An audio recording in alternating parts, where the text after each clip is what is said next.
They won't even know why they're thinking about you, but they will. Constantly their mind infected, their choices bent, their emotions yours to sculpt. Machiavelli never used the word obsession, but he described it. Men are driven by two forces, he wrote, love and fear. But there's something deeper, obsession. Obsession isn't just about attraction. It's about control. When someone is obsessed with you, they don't, just like you. They rearrange their life around you. They wake up thinking about you. They change how they speak, how they dress, how they act because of you. You can engineer this. So, how do you do it? The same way Machiavelli controlled kings. He understood this one rule. Obsession is not sparked by what you give. It's ignited by what you withhold. If you want to make someone obsessed with you, don't flood them with your, presence. Don't be too available. That only creates comfort, and comfort kills curiosity. Instead, do what Machiavelli would do. Starve them with certainty. Obsession begins when the mind can't predict you, when they don't know whether you admire them or are merely tolerating them, when they're unsure only whether your last glance was passion or pure calculation. This emotional starvation keeps them in a mental loop because the brain hates unsolved puzzles. You become that puzzle by letting silence hang longer than comfort allows, by answering a message a little too late, by pulling away the moment weighty.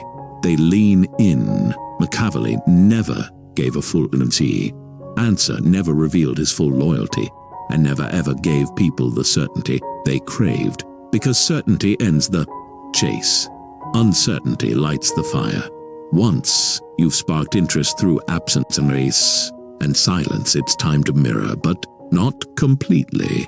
You need to show them fragments of what they want, just enough to think, this person gets me, but never enough to feel like they have you figured out. Machiavelli called this key strategic reflection. You reflect their desires, but only in controlled doses. They want ambition. You reveal a ruthless vision once. They crave vulnerability. You show just a flicker, then cover it up with a joke. They want intensity. You give it for a moment, then retreat into calm coldness. The baby's mind doesn't obsess over what it understands. It obsesses over what it almost understands. Now that they're interested, now that they're trying to decode you, you begin to train their brain. It's called intermittent reinforcement. Give them warmth, then nothing. Give them praise, then criticism. Pull them close, then vanish. Repeat irregularly. This creates a dopamine loop in their brain. They keep checking their phone. They reread your words because their reward system is hijacked. Just like gamblers at a slot machine, never knowing when the next hit will come. You're not offering love. You're offering hope. And hope, once weaponized, is more addictive than love ever was. Machiavelli understood something few do. The deepest obsessions don't come from pleasure. They come from pain, the kind that already exists. Most people walk around with a silent wound, abandonment, rejection, insecurity. You don't create that pain, but you become the only one who seems to understand it. You listen without fixing. You acknowledge without judging. You see the key part of them they try to hide. And slowly you position yourself not as a person, but as a solution. They need you, because being around you doesn't just feel good. It feels like healing. And once someone believes that, they don't walk away. They can't. If you ever demand obsession, attention, loyalty, you destroy it. True obsession isn't requested, it's provoked. Let your absence scream louder than your presence. Let your indifference sharpen their desire. Let your unpredictability drive them mad with imagination. Machiavelli never begged for loyalty. He made himself so fascinating, so impossible to decode that people gave it away to him willingly. You don't tell them to obsess. You become the obsession. They want to know who you are, but you won't let them, because the moment they understand you, they stop chasing you. Machiavelli never gave people a final answer. He didn't want to be known. He wanted to be imagined. You must learn to live in their imagination more than in their reality. You must never present one solid, unchanging version of yourself. Predictability kills. Obsession thrives in contradiction, in the friction between mystery and intimacy, coldness and warmth, power and vulnerability. Today you're intense and focused. Tomorrow you're playful, distant. Today you praise them. Tomorrow you tease them. This makes them question, which version is real? Did I do something wrong? They become addicted to solving you. You don't owe them consistency. You owe them a maze, and they'll wander it forever if you never give them a map. Want to control someone without touching them. Control when you appear. Machiavelli knew it's about when you show up and when you disappear. Here's how to make them obsess with your timing. Leave a deep conversation unfinished. Send a message that makes them feel seen. Then go quiet for 8 hours. Exit when the energy is highest. Always leave them wanting. You create a void so sharp it echoes. Their mind starts asking questions. Their heart starts feeling fear. You've now entered their mental real estate, rentry. Mirroring is a classic seduction tactic. Most people do it wrong. They think it means copying body language or pairing words. Instead, reflect their inner world back to them, but slightly distorted. You say what they've always felt, but never knew how to express. You notice things they thought no one saw. You make them feel known, but slightly misunderstood. This forces them to keep talking to you, keep engaging, because they're trying to correct the image you're reflecting, but you're not wrong. You're just almost right. That almost, keeps them hooked. They want to finish the story, fix the mirror. They won't, because you won't let them. Nothing common is desired. Nothing easy is respected. You want obsession. Make yourself rare. Machiavelli knew that. People worshipped what was scarce, so you must become scarce in every way. Your time never freely available. Your thoughts never fully shared. Your approval never casually given. Your attention never predictable. They should earn every interaction, because obsession doesn't come from access. It comes from earned proximity. They don't fall in love with you. They fall in love with the idea of being chosen by you. And once they feel chosen, they'll fight not to be unchosen. You don't build obsession through affection. You build it through removal. Just as they start to feel close, withdraw. Just as they think they figured you out, disappear. Just as they get comfortable, shake the foundation. Small emotional wounds, when only delivered with precision, create a long-lasting effect. Your removal should never be cruel. It should be confusing. They shouldn't hate you. They should miss you. Reanalyze everything they said and did.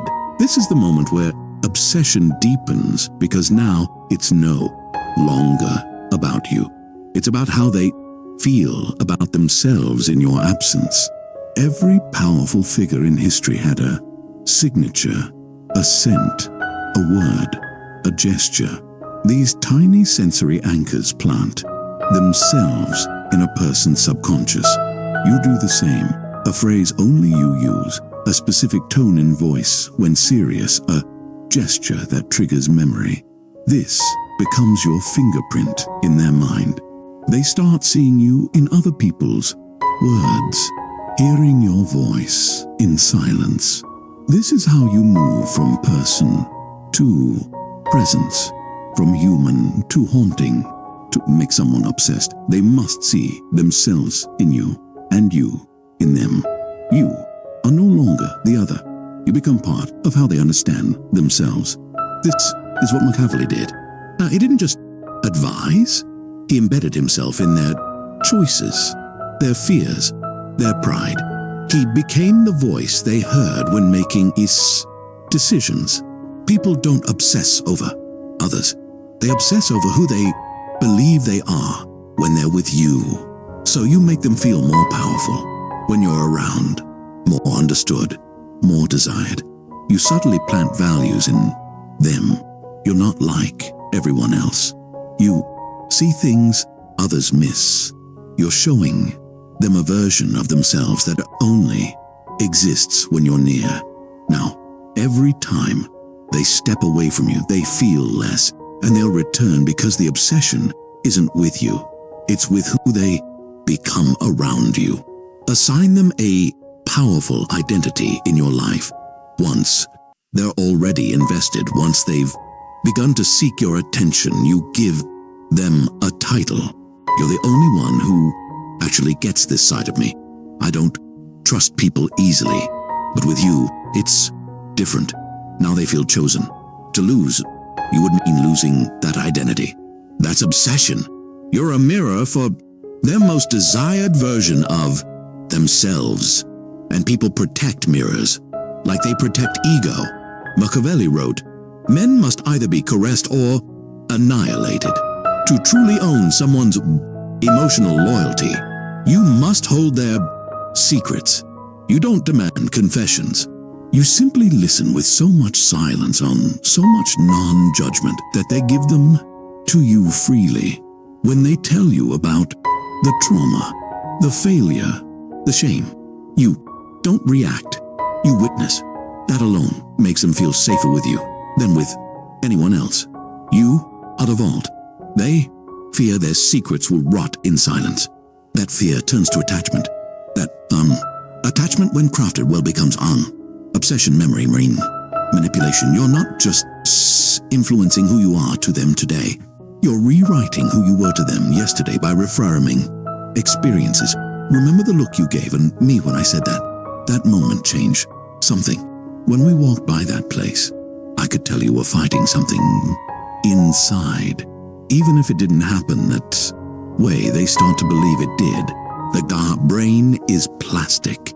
It rewires based on emotion, suggestion, repetition. You become more magical, more intense. You arrived in their narrative like a plot. Twist they never saw coming but can't stop thinking about. Obsession dies when stories end. Build a shared mythology, but never finish it. Talk about places you'll visit. Describe futures, paint vivid moments, then vanish. You're creating what Machiavelli would call a political promise. It gives hope, but it isn't guaranteed. That unknown becomes a hook in their mind. They think, what if we actually do go? What if they were the one and I lost it? The story never ends. It suspends in the air, pulling them back toward you every time life feels cold or empty. You're the person who altered their timeline, obsessively remembered. To seal the obsession, you must give them one final ingredient: fear. A quiet fear, a soft panic, a fear of losing you. Because once they start fearing your absence more than they value your presence, they'll seduce themselves. Machiavelli never had to threaten power directly. He just made sure people feared the idea of being outside his circle. When someone senses that your attention could vanish at any time, they tighten their grip. Start subtly. Withdraw slightly after an intense interaction. Go quiet after a moment of connection. This doesn't create hate. It creates panic. They'll ask themselves, did I say something wrong? Are they getting bored of me? You've made them believe that they are the unstable one, that they must work to keep you close. They'll do anything to keep the door from closing. People don't fear losing what they don't value. So your job is to give them something sacred, but just a taste enough that they feel trusted, maybe even special. Now, if they lose you, they don't just lose a person, they lose a privilege. And humans are wired to panic over loss of privilege. You must offer your loyalty like a rare wine, a sip here, a toast there, but never the whole bottle. They'll crave more, and they'll fear the day you stop pouring. Everyone has an insecurity they're running from. You're here to become the one person who makes it disappear, but only sometimes. When in it you make them feel powerful, seen, whole. They associate relief with your presence.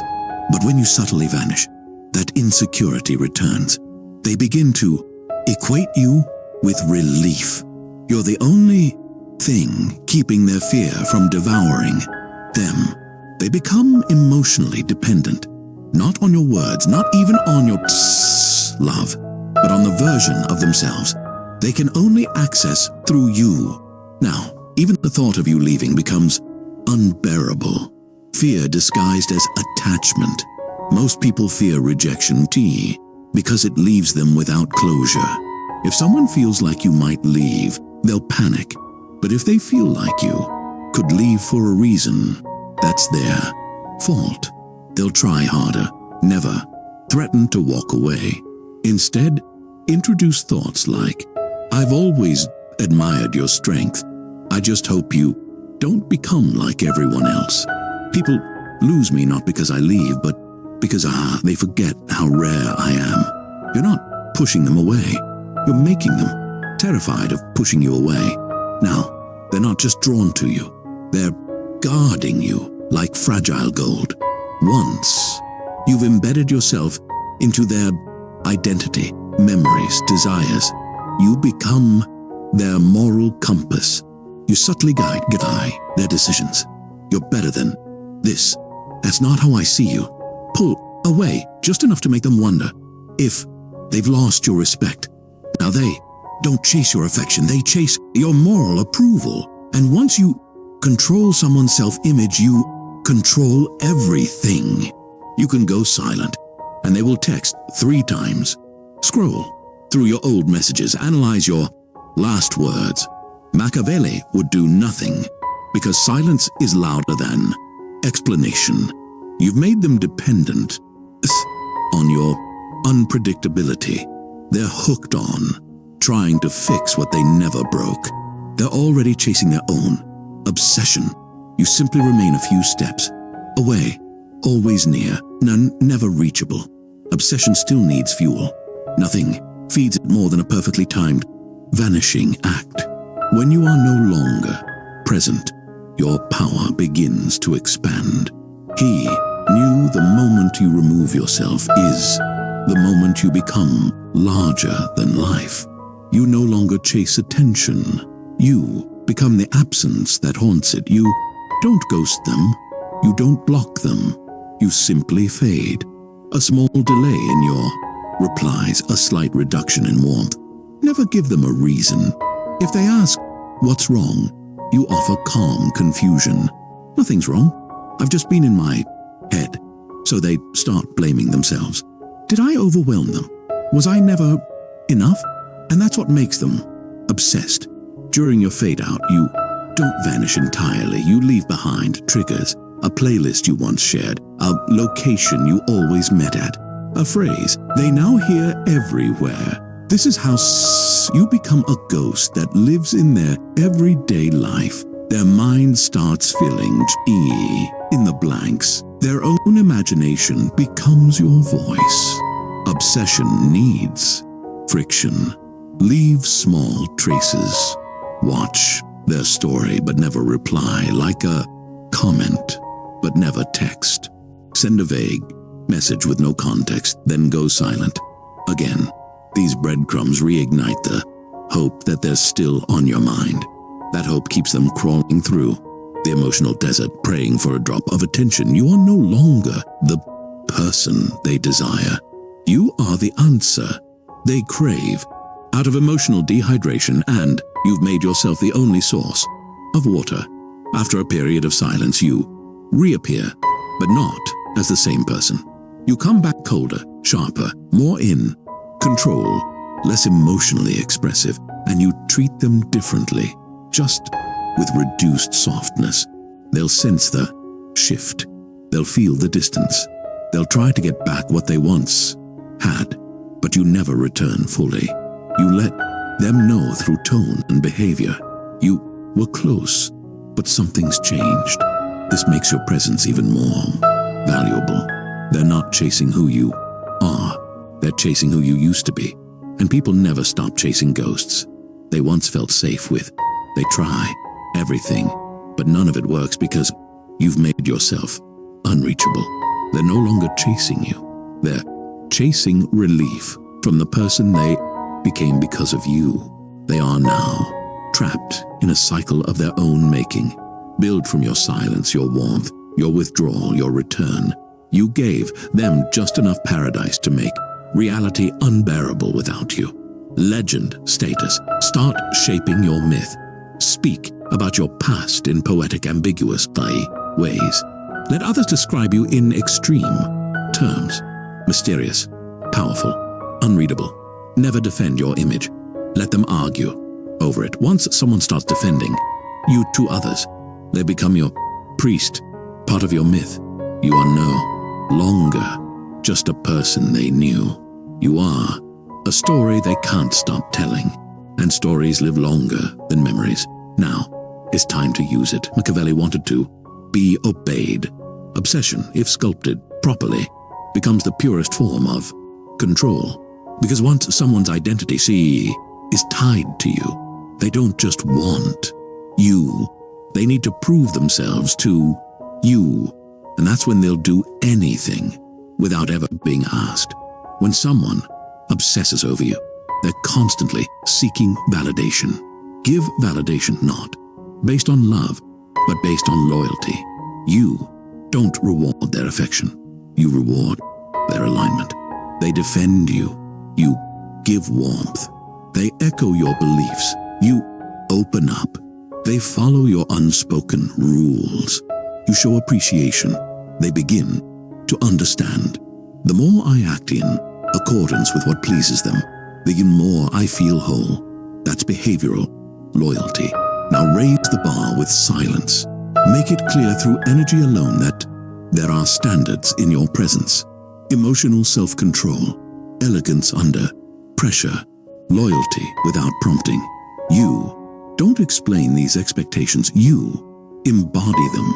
They start self-correcting. They notice what you like and shape themselves accordingly because they don't want to lose you. This is how you create invisible laws, not with punishment, but with selective warmth. Surface-level obsession fades, but an obsession rooted in ideology lasts forever. What real, uncomfortable, elegant truths do you live by? That most people are too soft to lead. That loyalty should be earned. That silence reveals more than words. You drop these truths casually. If they agree, they begin reshaping their values to mirror yours. Not out of force, but out of admiration. They're no longer just obsessed with you. They're obsessed with being like you. Be the answer to a question they don't know how to ask. People walk around with voids they can't articulate, a desire to feel dangerous, a craving to be seen deeply. You don't feel these voids directly. You create the illusion that only you understand them. This makes leaving you feel like spiritual death. They may try to walk away, but every relationship after you will feel too shallow because you weren't just a person. You were a doorway to a version of themselves they liked more, and you closed it. Machiavelli never told people what to do. He made them believe it was their own idea. You plant ideas like seeds, then water them slowly with praise. You always think a step ahead. You see through things most people miss. Now they believe aligning with you is intelligence, pleasing you is strength. They think it was their idea all along. That's the art of control without resistance. You're no longer just you. You've become what you represent. You're not seen as a flawed human anymore. You've been mythologized by design. Machiavelli knew that fear and awe work best when the source is slightly inhuman. Remain distant. Speak carefully. Let mystery replace explanation. You're no longer part of their life. You're above it. You influence it from the shadows.